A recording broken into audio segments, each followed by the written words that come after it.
To my channel Shape Creation Academy of Accounts. Students, आज हम आ गए एक नए टॉपिक के साथ। आज के टॉपिक में हम कवर करेंगे one of the accounting convention. यह स्टूडेंट, जैसा आपने देखा होगा, हमने अब तक सीरीज में हर एक अकाउंटिंग प्रिंसिपल को डिटेल में स्टडी कर लिया है, ठीक है। बट उसके बाद हमारे अकाउंटिंग प्रिंसिपल खत्म होने के बाद हमारे अकाउंटिंग कन्वेंशंस आती हैं। अकाउंटिंग कन्वेंशंस के अंदर there are 3 type of convention. उसमें से जो सबसे ज़्यादा इंपॉर्टेंट है, जो आज हम स्टडी करने वाले हैं, that is convention of conservatism और प्रूडेंस। तो आज हम स्टूडेंट ये डिस्कस करेंगे, क्योंकि अकाउंटिंग प्रिंसिपल को अगर हम छोड़ दें कन्वेंशन में से, ये टॉपिक बहुत बार पूछा जाता है और ये one of the important topic है। तो इसलिए चलिए स्टार्ट करते हैं आज का टॉपिक।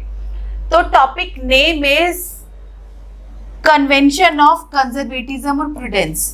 अब यहाँ पे मैंने प्रूडेंस वर्ड इसलिए लिखा है क्योंकि बेटा कंजर्वेटिज्म का सेकंड नेम है प्रूडेंस, और कई बार एग्जाम में आपके एमसीक्यूज में प्रूडेंस वर्ड यूज किया जाता है, तो बच्चे कंफ्यूज हो जाते हैं कि व्हाट इज प्रूडेंस, ये कौन सा कन्वेंशन आ गया।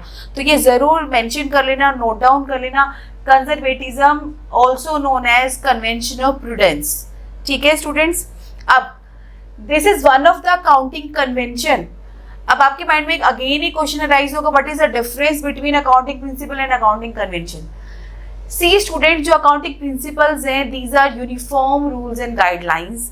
हर एक कंपनी को ये रूल्स एंड गाइडलाइंस सेम तरीके से फॉलो करने हैं, जिस तरीके से ये बनाए गए हैं। उसमें कंपनी अपने अकॉर्डिंग कुछ चेंजेस नहीं कर सकती। तो आप ये बोल सकते हो accounting principle one of a kind of a rigid in nature, but accounting convention not that much rigid.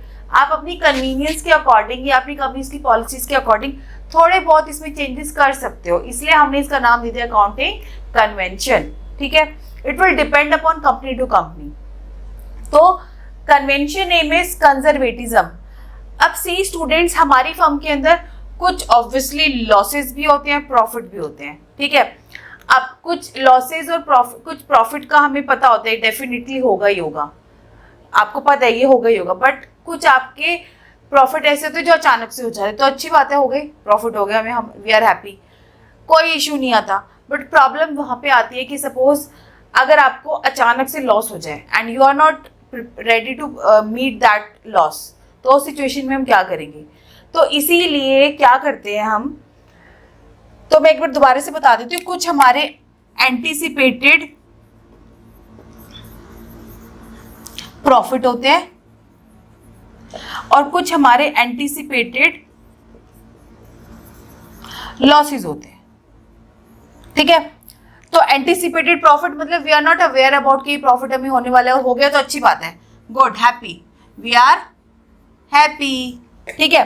But अगर लॉस हो गया एंड हम उस लॉस को कवर अप करने के लिए प्रिपेयर ही नहीं है, तो हमें ऑब्वियसली वी आर सैड। अब कैसे कवर अप करेंगे इस लॉस को, ये अचानक से हो गया।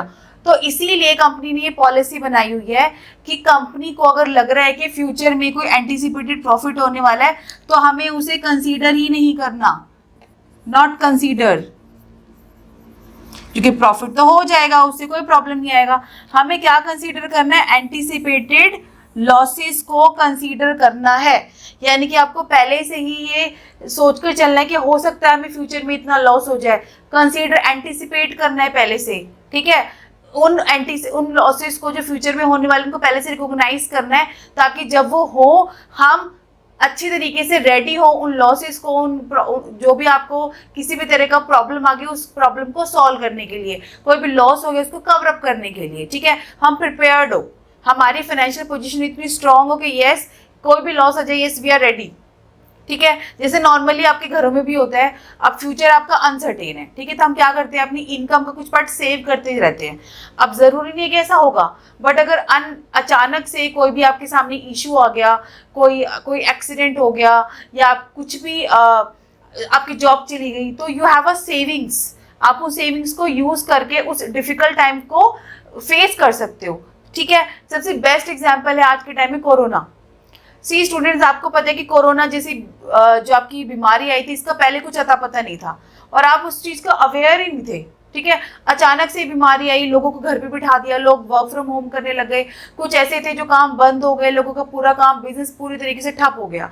ऐसे डिफिकल्ट टाइम में वही लोग सरवाइव कर पाए जिन्होंने अपने पास को सेविंग्स रखी हुई थी। ठीक है, तो उस सेविंग्स की हेल्प से वो डिफिकल्ट टाइम को फेस कर पाए।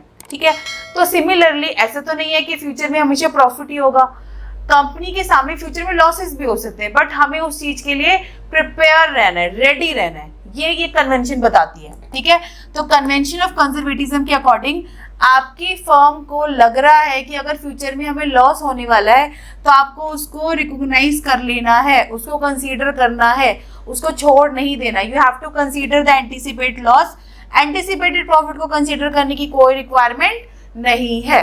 ठीक है, तो basically it's a policy of playing safe, है ना। हम क्या कर रहे हैं अपने आप को, it is a policy of playing safe. आप मार्केट में काम कर रहे हो लेकिन अपने सेफ तरीके से, आप सेफ हो क्योंकि आप किसी भी डिफिकल्ट सिचुएशन को फेस करने के लिए तैयार हो। ठीक है, तो let me take an example. For example debtors, आपको पता है क्या होते हैं डेटर्स? अगर पता है तो बहुत अच्छी बात है, और पता होना भी चाहिए इस स्टेज पे डेटर्स क्या होते हैं। लेकिन स्टिल अगर आपको नहीं पता कि डेटर्स, व्हाट इज डेटर्स, तो आप इस आई बटन पे क्लिक करिए, जिस वीडियो के अंदर मैंने सारी टर्म्स आपको बहुत इजी वे में एक्सप्लेन किया, तो वहां से आप जाकर देख लीजिएगा व्हाट इज डेटर्स। ठीक है, बट यहाँ पे मैं फिर भी आपको एक ब्रीफ में बता देती हूँ। जब हमारी फर्म क्रेडिट सेल करती है, जिस पर्सन को क्रेडिट सेल करती है उस पर्सन को हम बोलते हैं डेटर्स। अब क्रेडिट सेल का मतलब ये कि उस पर्सन ने आपको अभी पैसे नहीं दिए, वो पर्सन आपको फ्यूचर में पैसे देगा। ठीक है, अब ये भी डाउट है वो देगा नहीं देगा। तो सपोज आपको पता है कि आपको 1 लाख रुपीज मिलने हैं and you are in doubt कि मे बी ये 1 लाख रुपीज मिले या ना मिले, तो कंपनी क्या करती है, इस डेटर्स के अगेंस्ट क्या क्रिएट करती है, प्रोविजन। क्या क्रिएट करती है, प्रोविजन, जिसको बोलते हैं प्रोविजन फॉर डाउटफुल डेब्ट्स। अब ये प्रोविजन हम इसलिए बनाते हैं, हम ही मान के चलते हैं कि सपोज ये 1 लाख रुपीज है और हम बना रहे 10% का 20% का प्रोविजन, तो इट मीन्स इस 1 लाख अगर मैं 20% निकालूं तो 20,000 आ जाएगा। तो मैं ये मान के चल रही हूँ कि 1 लाख में से 20,000 तो मेरे डूब ही जाएंगे, तो ऑटोमेटिकली मुझे कितना मिलेंगे पैसे, 80। तो अगर मुझे फ्यूचर में कोई डिसीजन लेना है तो मैं ये नहीं सोचूंगी कि भाई 1 लाख रुपए तो मिलने अभी मुझे डेटर से, मैं ये सोचूंगी कि मुझे 1 लाख नहीं मिलने, मुझे 80,000 मिलने हैं। क्योंकि इन केस अगर मुझे 1 लाख मिल जाते तो बहुत अच्छी बात है, वेल एंड गुड, बट अगर 80,000 मिले, 20,000 का लॉस हो गया तो कैसे फेस करोगे? तो आपने पहले से अपना माइंड मेकअप इस तरीके से कर लिया है कि यस 1 लाख में से 20,000 रुपीज डूब जाएंगे, आपको 80,000 रुपीज मिलेंगे। दैट मीन्स आपने पहले से इस 20,000 का प्रोविजन बना लिया है। ये 20,000 रुपीज आपने कहीं और से पहले से क्या कर रखे हैं, अरेंज कर रखे होंगे। क्लियर है स्टूडेंट्स? ठीक है, यानी कि provision means it's a kind of arrangement of money, आप मनी का अरेंजमेंट करके चल रहे हो। तो that is the example of conservatism. मैं दोबारा बता देती हूँ, डेटर्स वो पर्सन होते हैं जिनको क्रेडिट पे सेल करते हैं। अब डेटर्स अनसर्टेन होते हैं कि डेटर से जो अमाउंट मिलेगा वो पूरी तरीके से हमें मिल पाएगा नहीं मिल पाएगा, ऐसा तो नहीं उसमें से कुछ अमाउंट डूब जाएगा।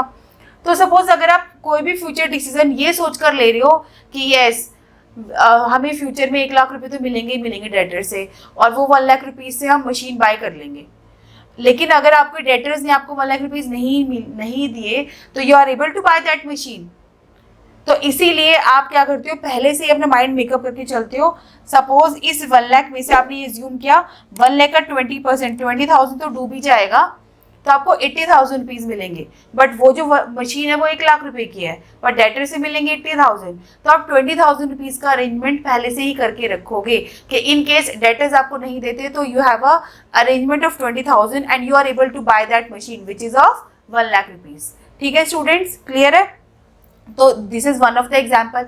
और एग्जाम्पल हम ले लेते हैं, जैसे कोर्ट में आपके अगेंस्ट केस चल रहा है, ठीक है। अब आप वो केस जीत भी सकते हो, हार भी सकते हो। अगर जीत गए तो बल्ले बल्ले, बट अगर हार गए तो आपको पैसे देने पड़ेंगे स्टूडेंट। तो उस केस में क्या करेंगे? तो अगर हार गए, ऐसे नहीं कि हारेंगे ही, 50-50 चांसेस है, और अगर हार गए तो आपको 50,000 रुपीज देने पड़ेंगे।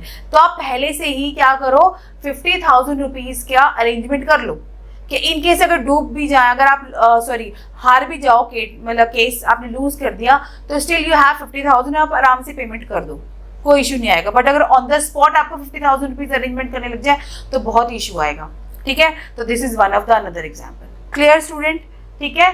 तो this is the convention of conservatism. I hope आपको ये मेरी जो टॉपिक है समझ में आ गया होगा, बट स्टिल अगर आपको कोई डाउट है, अगर आप चाहते हो मैं और ज़्यादा एग्जाम्पल लेके इस टॉपिक को एक्सप्लेन करूँ, तो मुझे नीचे कमेंट सेक्शन में ज़रूर बताइएगा। और एक और बात स्टूडेंट, ये बहुत ज़्यादा इंपॉर्टेंट कन्वेंशन है।